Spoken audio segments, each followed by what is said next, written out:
Dans les montagnes de Virginie occidentale, une nuit d'hiver a suffi pour faire disparaître 5 enfants, sans laisser la moindre trace. Une famille entière a sacrifié sa vie à la quête impossible de la vérité.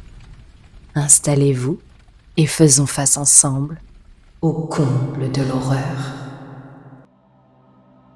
À Fayetteville, au cœur de la Virginie occidentale, la famille Soder menait une existence simple, faite de travail, de rire et d'une grande maison toujours animée. George Soder, immigré italien, arrivé aux États-Unis dans sa jeunesse, dirigeait une petite entreprise de transport routier prospère. Il chargeait, livrait, négociait avec les mines de charbon de la région. Le succès ne venait pas sans effort. L'homme travaillait tôt, finissait tard, ne comptait jamais ses heures. Sa femme, Jenny, également d'origine italienne, gérait la maison et la ferme attenante. On y élevait quelques animaux pour subvenir au quotidien, du lait frais le matin, des œufs dans la cour, des tâches régulières confiées aux aînés. La ferme complétait l'activité de l'entreprise, un équilibre qui permettait à la famille d'être autosuffisante. Le foyer comptait 10 enfants. Certains avaient déjà quitté l'école pour aider à l'entreprise, d'autres couraient encore dans les escaliers, insouciants. Chacun avait un rôle: nourrir les poules, fermer le poulailler, empiler le bois, aider en cuisine. Une petite communauté qui tournait grâce à l'énergie et à la solidarité de tous. Ce qu'on retenait surtout des Soder, c'était leur cohésion. La maison vivait au rythme des rires, des chamailleries, du bruit des bottes dans l'entrée et des portes qu'on claquait trop vite. Le soir, après le dîner, on se retrouvait dans le salon sous la lumière jaune d'une lampe, pendant que le feu de bois diffusait une chaleur rassurante. À l'approche de Noël 1945, l'atmosphère devint plus joyeuse encore. Les décorations trouvèrent leur place sur les murs, un sapin fut installé près de la fenêtre, et l'espoir de moments heureux gonfla les cœurs. Cette année-là avait un goût particulier. La guerre venait tout juste de prendre fin et l'une des filles Soder allait travailler pour la première fois dans un magasin de la ville, où elle avait pu acheter elle-même de petits cadeaux à offrir. Une fierté discrète, mais immense. George observait ses enfants avec une satisfaction profonde. Il avait fui l'Italie pour une meilleure vie, construit une entreprise, bâti une maison solide sur un terrain vaste. Il voulait que ses enfants aient ce qu'ils n'avaient jamais eu: la sécurité, l'avenir et la liberté. Pourtant, une ombre tenace persistait autour de lui. George exprimait ouvertement son mépris pour Mussolini, sujet sensible auprès de certains immigrés italiens de la région. Il recevait parfois des regards sombres, des remarques froides, comme si ses opinions politiques dérangeaient encore, même après la chute du régime. Ce détail, insignifiant en apparence, marquait néanmoins un premier frisson invisible dans ce tableau familial parfait. Mais en ce mois de décembre, les Soder n'avaient pas envie de se soucier de la politique, ni même du regard des autres. Ils pensaient aux décorations, au repas du réveillon, à la joie des enfants devant les cadeaux. Leur maison semblait à l'abri du monde. Du moins, c'est ce qu'ils croyaient encore. Le 24 décembre 1945 s'annonça d'abord comme une journée de fête. Dans la cuisine des Söder, Jenny déposa sur la grande table les ingrédients du repas du soir. Fruits confits, noix, biscuits fraîchement sortis du four. Les enfants s'agitaient autour du sapin, accrochèrent une dernière guirlande, replacèrent une boule qui penchait trop. Les aînés rentrèrent plus tôt pour aider aux dernières courses, et l'esprit de Noël s'installa comme une chaleur familière. Mais au milieu de cette préparation joyeuse, de petits événements étranges commencèrent à parsemer la journée. Dans l'après-midi, un individu circula près de la ferme, s'intéressant aux camions stationnés sur le terrain. Il posa plusieurs questions sur leur fonctionnement, leur carburant, leur capacité. Georges, habitué aux curieux, finit par couper court. L'homme s'en alla alors sans insister. Mais ces questions avaient été trop précises pour relever de la simple curiosité. À la tombée du jour, le repas fut servi. La famille se réunit autour de la table. On rit, on parla des cadeaux qui attendaient le lendemain matin. Cette soirée devait rester un souvenir heureux. Après le dîner, les plus jeunes supplièrent de pouvoir veiller un peu plus longtemps. Les aînés acceptèrent de surveiller les cadets. La maison vibra encore d'une effervescence enfantine. Les rires montèrent à l'étage. Des jeux prirent le relais du repas, une bonne partie de la soirée. Jusqu'ici, rien n'aurait laissé penser que la nuit pourrait tourner autrement. Pourtant, un autre détail étrange survint. Le téléphone sonna à une heure inhabituelle. Jenny décrocha, reçut un message confus d'une personne demandant quelqu'un qu'elle ne connaissait pas. Elle raccrocha un peu troublée, pensant à une erreur de numéro. Elle observa ensuite ses enfants, leurs visages réjouis sous les lumières du sapin. Elle refusa de laisser une broutille entacher la fête. Vers minuit, Jenny et Georges partirent se coucher. La moitié des enfants aussi montèrent dans leur chambre à l'étage. Une à une, les lampes furent éteintes. Mais 5 enfants restèrent encore un moment près du salon pour ranger quelques objets et contempler le sapin avant d'aller eux aussi se coucher. Ils avaient pour habitude d'être les derniers à veiller et donc s'occupaient eux-mêmes de bien verrouiller les portes de la maison avant de monter à leur tour dans leur chambre. Dehors, la campagne s'assoupit sous la neige.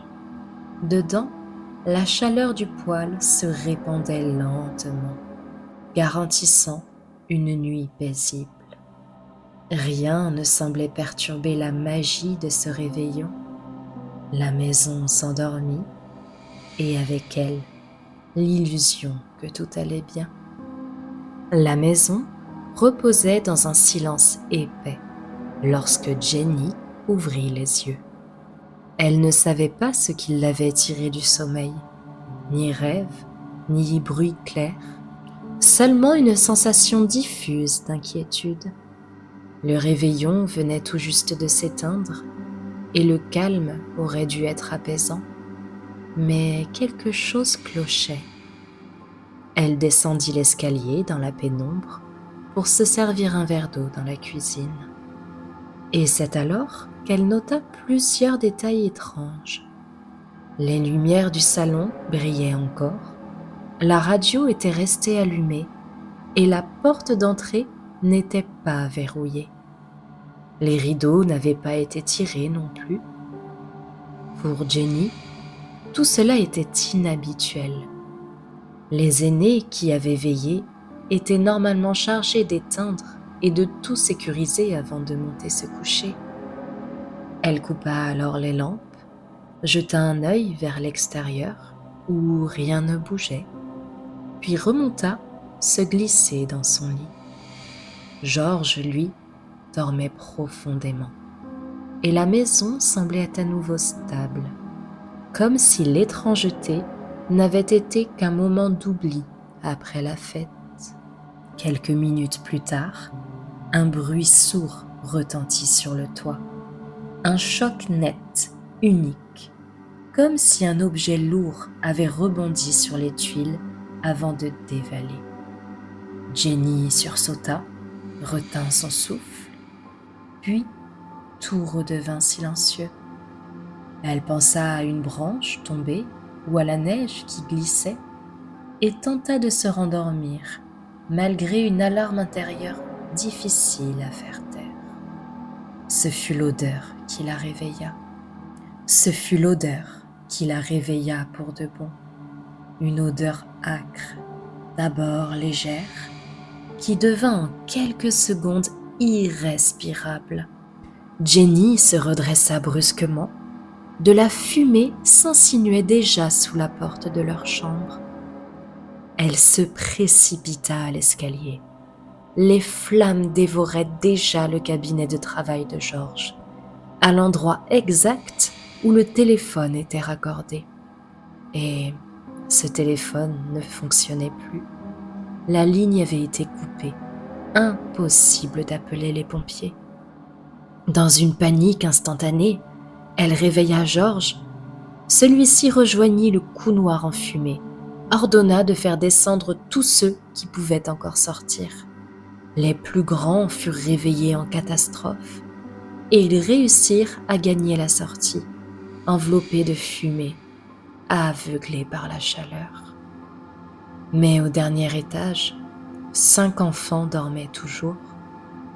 L'escalier vers le grenier brûlait déjà comme une torche. La fumée s'engouffrait, la maison craquait, et la chaleur montait si vite qu'il devenait impossible d'y retourner. Georges tenta alors de grimper par une fenêtre extérieure pour récupérer ses enfants. Il voulut saisir l'échelle qu'il laissait toujours à portée de main, mais elle avait disparu. Il courut alors vers ses camions, espérant les déplacer pour atteindre le toit en grimpant dessus. Mais les moteurs refusèrent de démarrer. Aucun outil ne répondait, aucun plan ne fonctionnait. Tous leurs gestes se heurtaient à une impossibilité incompréhensible. Le feu avalait la maison des Sodeur comme une bête affamée. La neige reflétait les flammes, éclairant les silhouettes terrifiées de Georges, de Jenny et de leurs enfants rescapés. Les cris ne portaient rien d'autre que le désespoir. Les secondes devinrent des minutes cruelles. Aucun secours n'arrivait. Alors, un voisin enfila son manteau et courut sous la neige vers la caserne la plus proche. La nuit était noire, glaciale, et chaque pas dérapait sur la route blanchie. Il se rua vers un téléphone public qu'il vit sur son chemin, mais la ligne sonnait dans le vide. Il continua alors sa course vers la caserne. La famille, de son côté, tentait l'impossible. Georges explosa une nouvelle fois, de ses poings nus, la portière du camion qui refusait obstinément de démarrer. Il tenta d'en faire rouler un second, puis un troisième. Même silence du moteur. Il s'arracha les doigts sur le métal gelé. Plus loin, la première alerte finit par atteindre les pompiers. Mais le camion de la brigade, vétuste, mal entretenu, refusa de démarrer lui aussi. Les volontaires furent alors contactés un par un, chez eux, en pleine nuit. Le temps se délita en une attente monstrueuse. Sur le terrain, Georges tenta de hisser un escalier improvisé avec des débris, de grimper de fracturer une fenêtre qui lui ouvrit les poignets. Il voulait croire que chaque seconde gagnée pourrait encore sauver un enfant. Jenny, elle, hurlait les prénoms jusqu'à ce que sa voix se rompt. Puis, elle resta muette, comme si tout l'air avait quitté ses poumons. Les cadets tremblaient, hébétés, incapables de comprendre ce qui se jouait sous leurs yeux. La maison gronda, puis s'effondra d'un coup, comme un géant à qui l'on coupe les jambes. Un souffle de flammes et de fumée expulsa une nuée d'étincelles vers le ciel. Et là, le silence. Un silence qui fit plus mal que le feu lui-même. Lorsque, 7 heures après le début de l'incendie, les pompiers parvinrent enfin à la maison des Soder, le jour se levait déjà sur un paysage d'apocalypse. Ils ne trouvèrent plus qu'un tas de cendres encore fumantes, des poutres effondrées, des fragments méconnaissables, et les rescapés de la famille Soder en larmes. Alors que les derniers panaches de fumée s'élevèrent encore paresseusement du squelette calciné de la maison, les pompiers se dispersèrent autour de ce qu'il restait du foyer familial. Un silence épais régnait, à peine troublé par le bruit de la neige qui fondait au contact des braises encore chaudes. Ils commencèrent à fouiller, espérant retrouver ce que les parents redoutent, mais c'est devoir affronter: les corps des 5 enfants absents.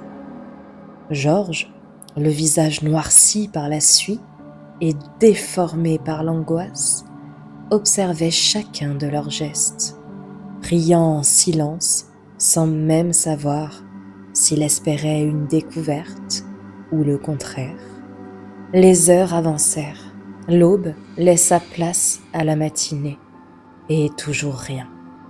Pas un seul os, pas un seul fragment identifiable, aucun élément qui puisse prouver que 5 enfants s'étaient trouvés là, dans la maison qui venait de disparaître sous leurs yeux.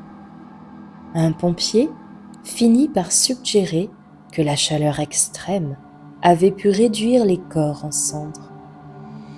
Mais ce simple argument sonnait faux. Georges connaissait son foyer. Il n'avait rien d'un brasier industriel. Et les professionnels le savaient aussi. Même dans les incendies les plus violents, les eaux demeurent, toujours. Alors, les questions commencèrent à s'infiltrer, d'abord timidement, comme si chacun avait peur de leur donner trop d'importance, puis avec plus d'insistance. On examina la boîte du compteur électrique. Elle était intacte. On observa le câblage. Rien n'indiquait une surtension. Puis, l'un des pompiers s'approcha du téléphone, réduit à une masse de plastique fondu. Le câble, sectionné net. Quelqu'un avait coupé la ligne avant l'incendie. Georges sentit son estomac se nouer. Ce fut ensuite l'échelle, celle qu'il avait lui-même posée contre le mur, toujours au même endroit depuis des années. Disparue. On fouilla les alentours, pas de traces, pas de chute, pas de glissement dû au vent, juste envolé. Et un détail supplémentaire se rajouta à la liste. 2 des camions de livraison qui refusaient de démarrer étaient pourtant récemment entretenus et fonctionnaient parfaitement la veille.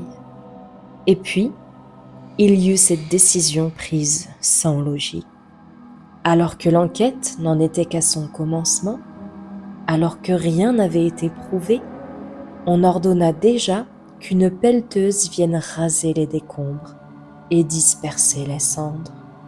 Tout cela, moins de 8 heures après l'arrivée des secours. Et un détail dérangea encore davantage Georges.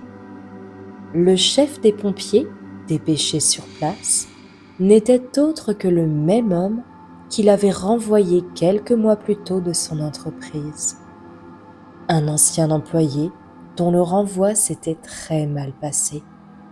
Menaces à peine voilées, rancœur dans le regard. Et ce fut lui, précisément lui, qui ordonna contre toute logique d'enquête de ratisser les cendres avec une pelleteuse, avant même que quiconque ne cherche des indices plus précis. Comme si quelque chose devait être dissimulé au plus vite. Comme si 5 absences devaient disparaître avec les décombres. Georges observa l'homme, inquiet, son visage neutre, trop neutre, sa manière d'esquiver les questions et le timing de son ordre, bien trop opportun pour ne pas éveiller les soupçons. Jenny, glacée d'effroi, regarda l'engin brasser ce qui aurait pu être la tombe de ses enfants. Chaque pelletée semblait emporter avec elle une chance de comprendre, une chance de faire le deuil. Quand la neige se remit à tomber, fine et silencieuse, la famille Soder se retrouva face à une réalité encore plus difficile que la perte, celle de l'incertitude. Si les enfants avaient péri dans l'incendie, où étaient-ils? Où était Maurice, 14 ans, Martha, 12 ans, Louis, 9 ans, Jenny, 8 ans, et Betty, 5 ans? Et si l'incendie n'avait été que le début du cauchemar? Quelques jours plus tard, la police classa l'affaire comme un incendie domestique tragique. De toute façon, tout avait été rasé et il n'y aurait pas d'enquête pour retrouver les enfants, car l'hypothèse que leur corps ait brûlé intégralement fut celle retenue par la police. Mais pour Georges et Jenny, la vérité était ailleurs. Rien n'allait dans cette affaire. Entre le mystère de l'échelle, des camions en panne, la porte de la maison retrouvée ouverte par Jenny peu avant l'incendie, puis le rasage complet des décombres juste après, sans véritable enquête malgré tous ces éléments. D'ailleurs, une pensée insistante revint frapper à la mémoire de Georges. C'était plusieurs semaines auparavant. Un homme s'était présenté à la maison, vêtu d'un manteau sombre et poussiéreux, une mallette sous le bras. Il avait parlé vite, très vite, proposant à Georges une assurance qui protégerait sa maison et ses enfants. Il décrivait des accidents, des incendies, des drames en cascade, comme si la catastrophe n'attendait qu'une signature pour se manifester.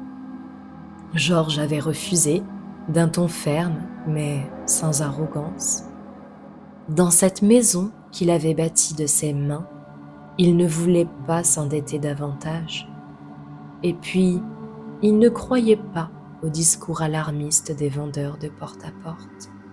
Mais l'homme n'avait pas apprécié ce refus. Son regard, soudain, s'était durci. Les traits de son visage s'étaient tendus, comme si quelque chose de plus sombre se cachait derrière son insistance commerciale. Avant de tourner les talons, il avait laissé tomber quelques mots qui n'avaient rien d'une simple remarque. Des avertissements sur un incendie qui arrive vite, des allusions aux enfants, des phrases si lourdes que Jenny, témoin de la scène, en avait ressenti un malaise. Sur le moment, Georges avait balayé ses propos d'un geste. Il avait haussé les épaules, rangé ce souvenir dans un coin de sa tête. Mais à présent, cette phrase étouffée cette menace voilée se rappelait à lui. Il y avait tellement de questions sans réponse.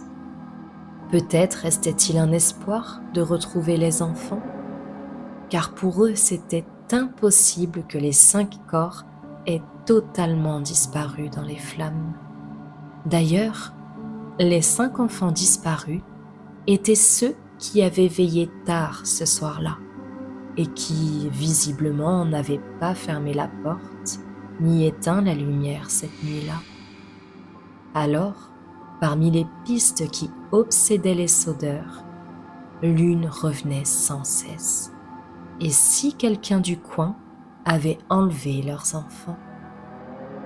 George avait grandi en Italie avant de s'installer aux États-Unis, et il ne s'était jamais gêné pour dire tout le mal qu'il pensait du dirigeant de son pays natal. Mais dans leur communauté, certains prenaient ces paroles comme une insulte personnelle. Cette animosité s'était déjà traduite par des menaces.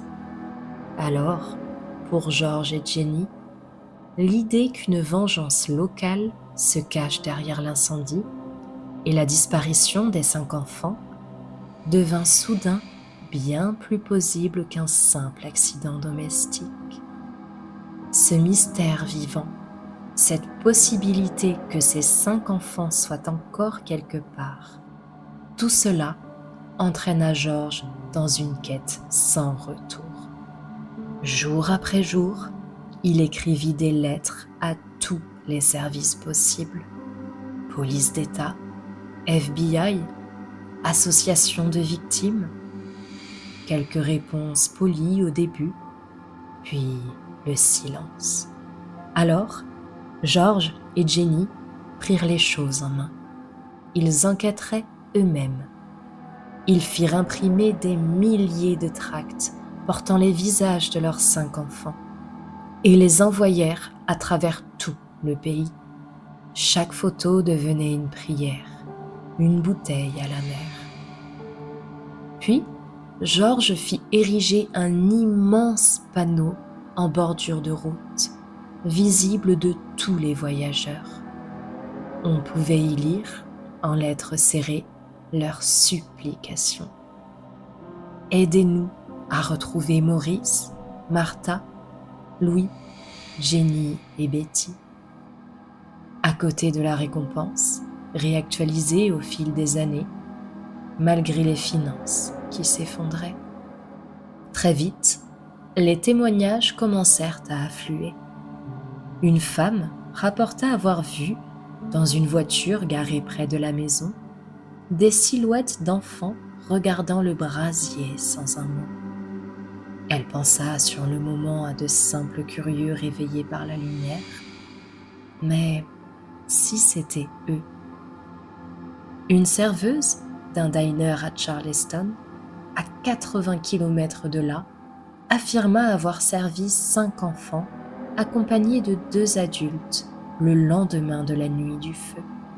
Les plus jeunes portaient des vêtements trop grands, comme enfilés dans la précipitation. Lorsque les adultes entendirent la radio évoquer l'incendie de la maison des Sodeur, ils quittèrent les lieux brutalement. Un autre témoin jura avoir aperçu les enfants disparus dans une maison à des centaines de kilomètres en Floride. Mais chaque piste se fracturait dans le brouillard. Aucune n'était confirmée. Chaque fois, elle ne menait nulle part. Et puis, il y eut cette lettre, des années plus tard, adressée à Jenny, sans signature. À l'intérieur, le portrait d'un jeune homme dans la vingtaine. Au dos étaient écrits ces quelques mots. Louis Sodeur, j'aime mon frère Frankie, suivi d'une suite de lettres et de chiffres sans sens apparent que la famille n'arriva jamais à interpréter. Les lèvres de Jenny tremblèrent. Louis était l'un des 5 enfants disparus. Le regard, l'ovale du visage, tout y était. Mais qui écrivait? Un ravisseur? Louis lui-même? Ou un sadique profitant de leur douleur? Chaque piste ouvrait un espoir, chaque espoir ouvrait une nouvelle plaie, et la vérité semblait s'éloigner à mesure qu'il s'en approchait. Au fil des ans, Georges fit des centaines de kilomètres pour suivre seul la moindre piste. Il franchit des portes closes, brava des regards méprisants, retourna chaque pierre. Il s'usa à espérer les retrouver. Jenny, elle, se mit à porter du noir chaque jour, comme pour dire au monde que le deuil était impossible tant que la vérité restait enterrée. Les enfants Soder rescapés grandirent dans l'ombre de l'absence. Ils devinrent adultes aux côtés de fantômes, avec l'impression que la moitié de leur famille leur avait été volée.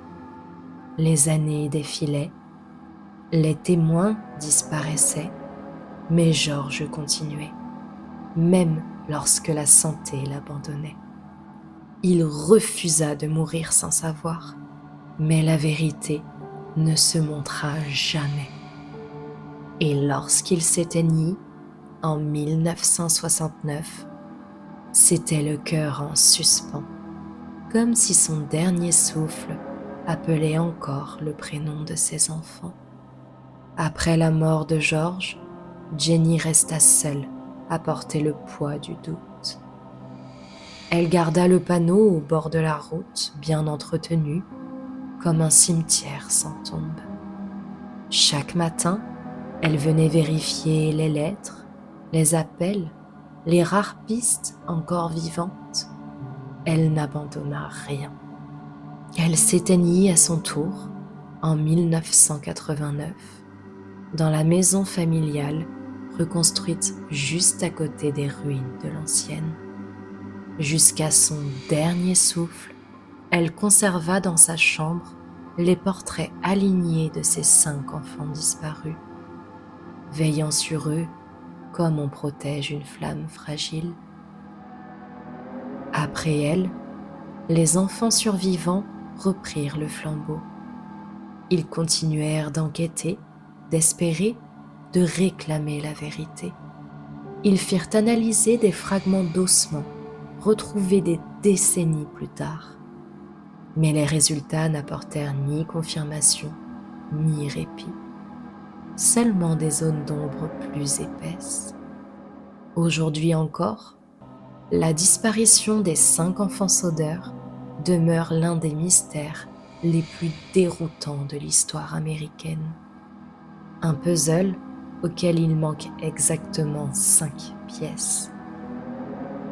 Et tandis que la maison a disparu depuis longtemps, il reste une certitude. Aucune vérité ne brûle complètement, et il demeure toujours, quelque part, une braise qui refuse de s'éteindre. Merci d'avoir regardé cette vidéo. Si vous aimez les récits mystérieux, abonnez-vous à la chaîne et activez la cloche pour ne rien manquer. Un petit like ou un commentaire aide énormément au référencement et soutient cette chaîne. On se retrouve très vite pour une nouvelle histoire. À bientôt.